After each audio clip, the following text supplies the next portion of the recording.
রোজার বাজার নিয়ন্ত্রণে সরকারের প্রস্তুতি, থাকছে টাস্ক ফোর্সের তৎপরতা, সরবরাহ পর্যাপ্ত রাখার তাগিদ।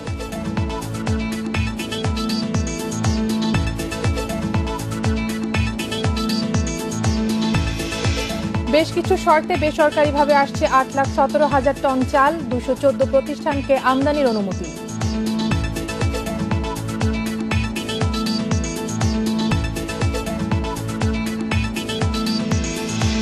এবং মার্চে চালু হচ্ছে টরন্টোতে বিমানের সরাসরি ফ্লাইট, 13 ঘন্টায় পৌঁছানোর লক্ষ্য, কমবে নিউ ইয়র্কে যাওয়ার সময়ও।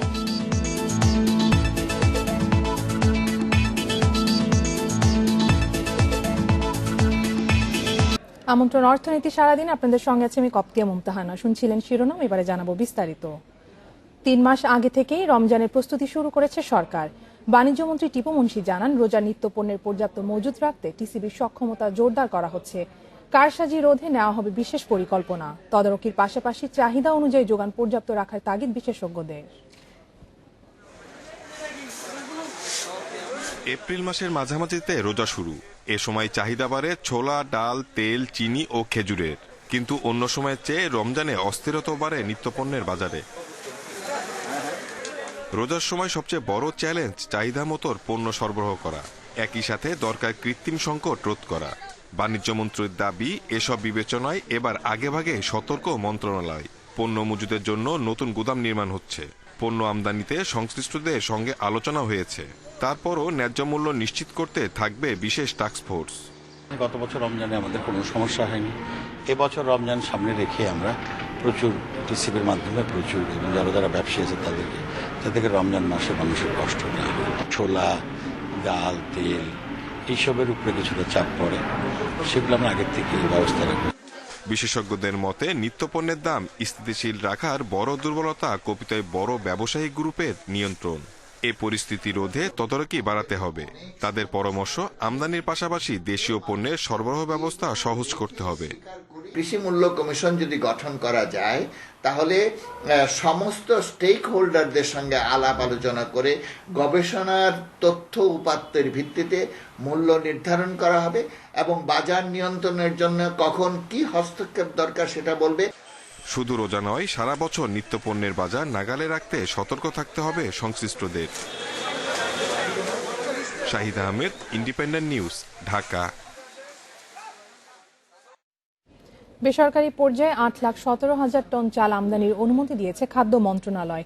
এক বিজ্ঞপ্তিতে মন্ত্রণালয় জানিয়েছে, এ পর্যন্ত 214 প্রতিষ্ঠানকে আমদানির অনুমতি দেওয়া হয়েছে। সব মিলিয়ে এ পর্যন্ত 8 লাখ টনের বেশি চাল আমদানির অনুমতি দেওয়া হলো বেসরকারি খাতে।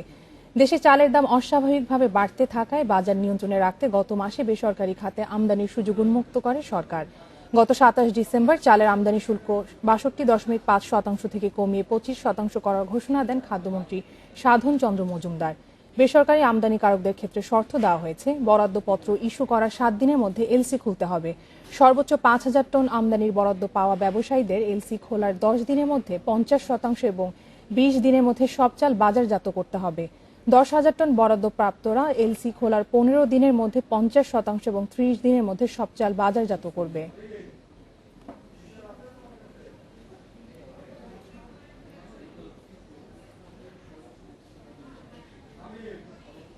এবার ঢাকা থেকে সরাসরি কানাডার টরন্টো যাওয়ার সুযোগ মিলছে।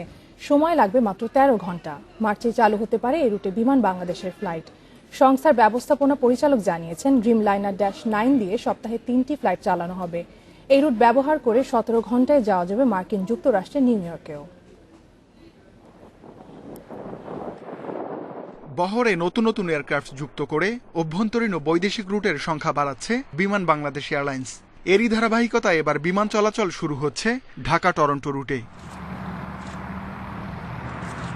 এই রুট চালু করতে গত বছরে আবেদন করে বিমান। এতে সম্মতি দিয়ে বেইজ স্টেশন শাহজালাল আন্তর্জাতিক বিমানবন্দরের নিরাপত্তা ব্যবস্থা পরীক্ষার কথা জানায় কানাডা। তবে করোনার কারণে নিরাপত্তা ব্যবস্থা সরাসরি পরীক্ষা না করে বিকল্প উপায়ের কথা ভাবছে দেশটি। আমরা একটা মেইল পেলাম যে তারা খুব সম্ভবত ডকুমেন্টগুলো ইন্সপেকশন করে হয়তো তারা সেটা কমপ্লিট করবে, ফিজিক্যাল ভেরিফিকেশনটা তারা যাবে না, যেহেতু তারা জানে বাই দিস টাইম যে আমাদের ডিএফটি অডিটগুলো রেগুলারই হচ্ছে এবং এইসব ডকুমেন্ট তারা 2-1 দিনের মধ্যে তারা লিস্ট অফ ডকুমেন্ট চাইবে। সেগুলো দিলে হয়তোবা তারা আর ফিজিক্যাল ভেরিফিকেশন না করে শেষ করতে পারে। বিমান জানায় এই রুটে চলাচল করবে ড্রিমলাইনার -9। এতে মোট যাত্রী আসন 298টি। এই রুট দিয়ে যুক্তরাষ্ট্রসহ উত্তর আমেরিকার অন্য দেশে যাত্রী নিতে এয়ার কানাডার সঙ্গে চুক্তিও করেছে বিমান। আবার যাত্রী চাইলে অন্য এয়ারলাইন্সও ব্যবহার করতে পারবে। এতে অন্য রুটের চেয়ে 5 ঘন্টা কম সময়ে যাওয়া যাবে নিউ ইয়র্ক। কমবে খরচও। তবে এখনো ভাড়া নির্ধারণ করেনি বিমান। আমরা ইনিশিয়ালি সপ্তাহে 3টা শুরু করব। আর আমাদের সাথে অনওয়ার্ড নর্থ আমেরিকান ডেস্টিনেশনগুলো এয়ার কানাডা ক্যারি করবে, সেই অ্যারেঞ্জমেন্ট তাদের সাথে আমাদের আছে। ঢাকা থেকে টরন্টো 13.5 ঘন্টার মতো লাগবে। ফলে এই দিক থেকে ধরেন 13.5 ঘন্টা যদি লাগে, নিউ ইয়র্কে 17 ঘন্টা কাছাকাছি এরকম সময় বুঝতে পারবে। মার্চে দেশের ভেতরেও 2টি রুট চালু করতে যাচ্ছে বিমান। আকাশপথে যোগাযোগ হবে যশোর চট্টগ্রাম ও সিলেট চট্টগ্রামের। এছাড়া দিল্লি চেন্নাই ব্যাংকক রুটে দ্বিগুণ করা হবে ফ্লাইট। এজন্য শিগগিরই বহরে যুক্ত হচ্ছে আরও 2টি -8-400। Ruhul Amin, Independent News, Dhaka. Fixed deposit বা স্থায়ী আমানত রাখলে মিলবে জীবন বীমা, দিতে হবে না কোনো বীমা প্রিমিয়াম। আবার আমানতের বিপরীতে মুনাফাও মিলবে। এবি নিশ্চিত ফিক্সড ডিপোজিট নামে সেবা চালু করলো বেসরকারি খাতের এবি ব্যাংক। দুপুরে রাজধানীর একটি হোটেলে এই স্কিম উদ্বোধন করেন ব্যাংকের ব্যবস্থাপনা পরিচালক তারিক আফজাল। তিনি জানান 5 লাখ টাকা ফিক্সড ডিপোজিট করলেই মিলবে 50 লাখ টাকার জীবন বীমা, আর স্থায়ী আমানত 10 লাখ টাকা বা তার বেশি হলে জীবন বীমার পরিমাণ হবে 80 লাখ টাকা। আমানত থাকা অবস্থায় আমানতকারী দুর্ঘটনায় মারা গেলে মিলবে বীমার টাকা, আর স্বাভাবিক মৃত্যু হলে পাওয়া যাবে 20 লাখ টাকার বীমা সুবিধা। ব্যাংক কর্তৃপক্ষ জানায় বীমা সুবিধার জন্য মেটলাইফ ইন্স্যুরেন্সের সঙ্গে চুক্তি করা হয়েছে। এবি ব্যাংকের যে কোনো শাখা, এজেন্ট বা কল সেন্টারে যোগাযোগ করে এ সেবা নেওয়া যাবে।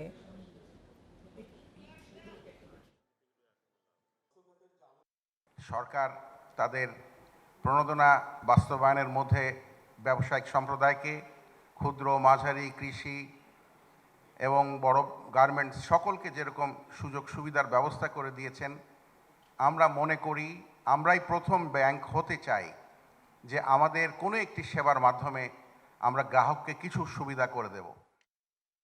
এবারে শেয়ার বাজারের খবর। সপ্তাহের দ্বিতীয় দিনে মূল্যসূচক ও লেনদেন বেড়েছে দেশের 2 শেয়ার বাজারে। এই সময় ঢাকা স্টক এক্সচেঞ্জে টাকার অঙ্কে লেনদেন ছাড়িয়েছে 16 কোটি টাকার ঘর। এছাড়া একদিনে বাজার মূলধন বেড়েছে 6.5 কোটি টাকার বেশি। অন্যদিকে চট্টগ্রাম স্টক এক্সচেঞ্জে সার্বিক সূচক বেড়েছে 277 পয়েন্ট। সোমবার লেনদেনের শুরু থেকেই মূল্যসূচকের ঊর্ধ্বগতি ছিল ঢাকা স্টক এক্সচেঞ্জে। লেনদেন শেষে প্রধান সূচক ডিএসইএক্স বেড়েছে 84.70 পয়েন্ট, অবস্থান করছে 5718 পয়েন্টে। সূচকের সাথে ঊর্ধ্বগতিও ছিল লেনদেনেও। মোট লেনদেন হয়েছে 1675 কোটি 61 লাখ টাকা শেয়ার, যা আগের কার্যদিবস থেকে 169 কোটি 93 লাখ টাকা বেশি। হাতবদলে অংশ নেওয়া 360টি কোম্পানি ও মিউচুয়াল ফান্ডের মধ্যে আজ দর বেড়েছে 128টির, কমেছে 180টির এবং অপরিবর্তিত আছে 52টি প্রতিষ্ঠানের শেয়ার দর।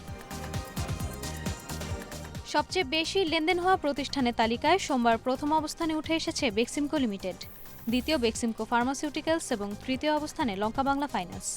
এছাড়াও শতাংশের দিক থেকে দর বৃদ্ধি তালিকার শীর্ষে রয়েছে অলটেক্স ইন্ডাস্ট্রিজ, দ্বিতীয় বেক্সিমকো লিমিটেড এবং তৃতীয় প্যারামাউন্ট ইন্স্যুরেন্স। অন্যদিকে চট্টগ্রাম স্টক এক্সচেঞ্জে সার্বিক সূচক বেড়েছে 277.29 পয়েন্ট। লেনদেন হয়েছে 74 কোটি 31 লাখ টাকা share. Ishrat Suma, independent News, Dhaka. Corona মহামারীর প্রভাবে 2020 সালে বড় ধরনের মন্দা দেখেছে দেশের ফুলের বাজার। নতুন বছরে সেই ক্ষতি কাটিয়ে ওঠার প্রত্যাশায় ফুল চাষি ও ব্যবসায়ীরা। তবে তারা বলছেন লোকসান কাটিয়ে উঠতে প্রয়োজন সরকারি সহযোগিতা। প্রণোদনার পাশাপাশি ফুল চাষিদের জন্য স্থায়ী বাজার তৈরি ও বাজারজাতকরণে বিভিন্ন পদক্ষেপ নেওয়া হচ্ছে বলে জানিয়েছে কৃষি সম্প্রসারণ অধিদপ্তর।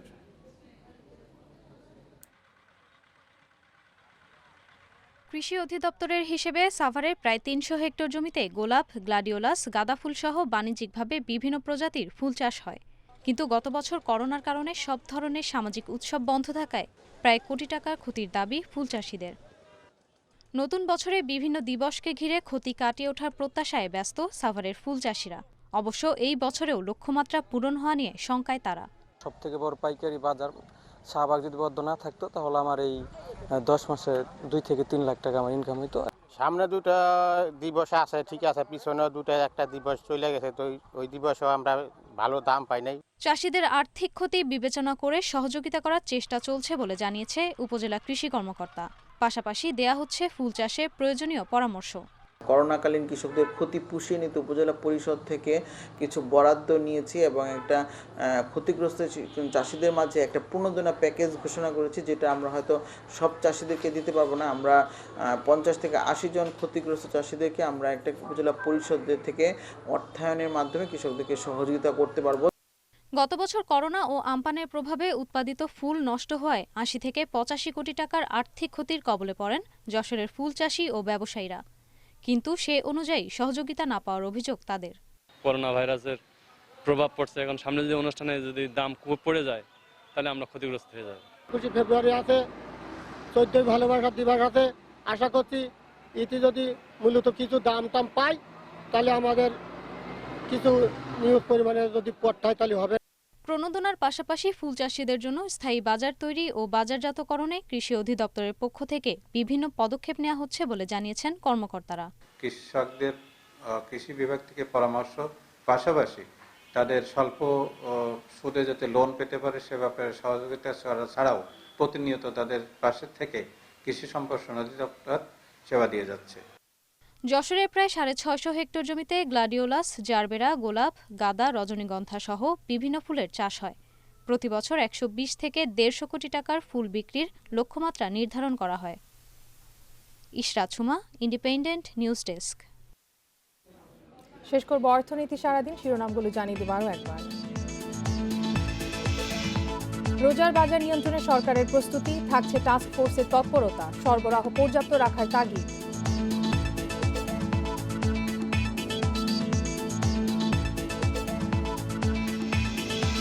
বেশ কিছু শর্তে বেসরকারিভাবে আসছে 8,17,000 টন চাল, 214 প্রতিষ্ঠানকে আমদানির অনুমতি।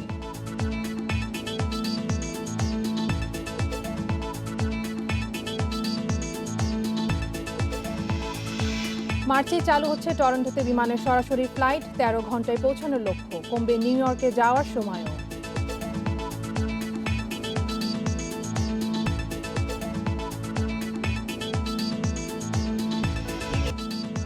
এই ছিল আজকের অর্থনীতি সারাদিনে। ইন্ডিপেন্ডেন্ট টেলিভিশনের সব খবর আরও জানতে চোখ রাখুন ফেসবুক, ইউটিউব এবং টুইটারে। আমন্ত্রণ আমাদের পরের আয়োজনে।